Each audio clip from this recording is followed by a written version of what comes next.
Welcome back to the ASEAN Challenge. And as always, we have an important topic for you coming up in the ASEAN interview. Let's check it out.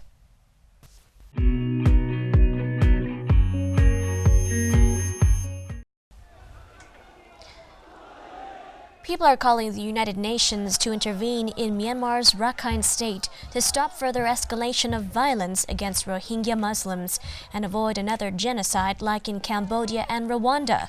This comes from the Organization of Islamic Cooperation's Special Envoy to Myanmar. The conflict, which has left at least 86 dead and an estimated 66,000 people fleeing into Bangladesh since it started on October 9, 2016, is no longer an internal issue, but of international concern, according to the Organization of Islamic Cooperation. Syed Hamid Albar and his comments came ahead of a special OIC meeting called by Malaysia on Thursday, the 19th, to discuss measures to deal with the conflict affecting the Rohingya minority, who are predominantly Muslim. Genocide. We don't want to see another genocide like the one in Cambodia or Rwanda. The international community just observe how many million people die. In Cambodia, how many million people die. And Srebrenica, UN was there just observing slaughter, So all these things shows that we have got lessons from the past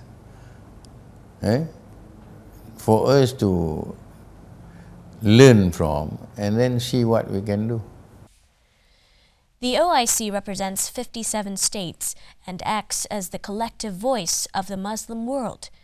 Refugees, residents, and human rights groups say Myanmar soldiers have committed summary executions, raped Rohingya women, and burned homes since military operations started in the north of Rakhine State on October 9th.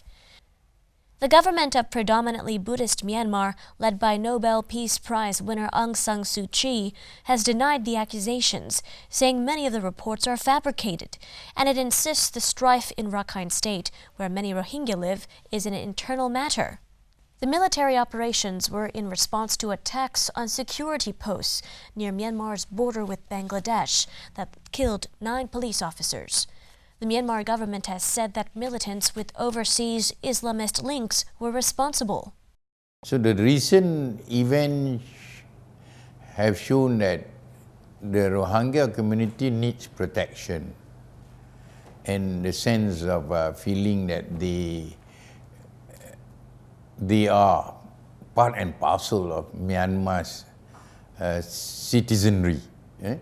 So I think it's quite normal for OIC to say in its statement to say that first give them their citizenship back.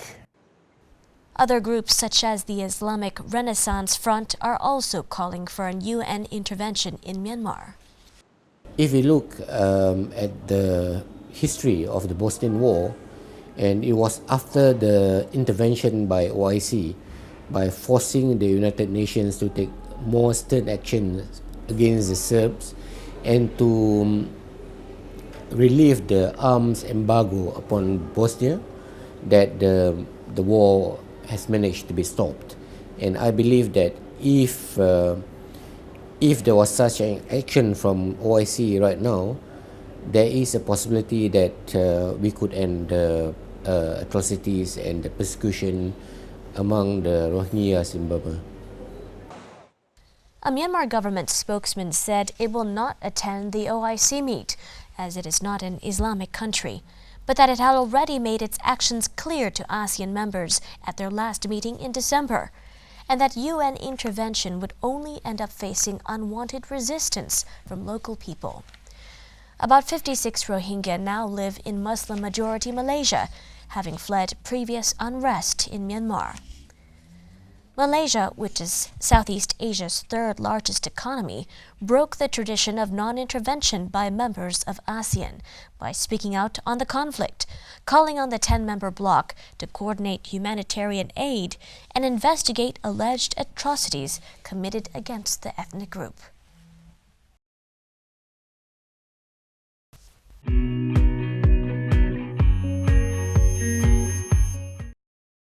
And with that, we wrap up ASEAN Challenge this week. Thanks for tuning in. We'll see you again very soon next week. For now, สวัสดีค่ะ สวัสดีค่ะ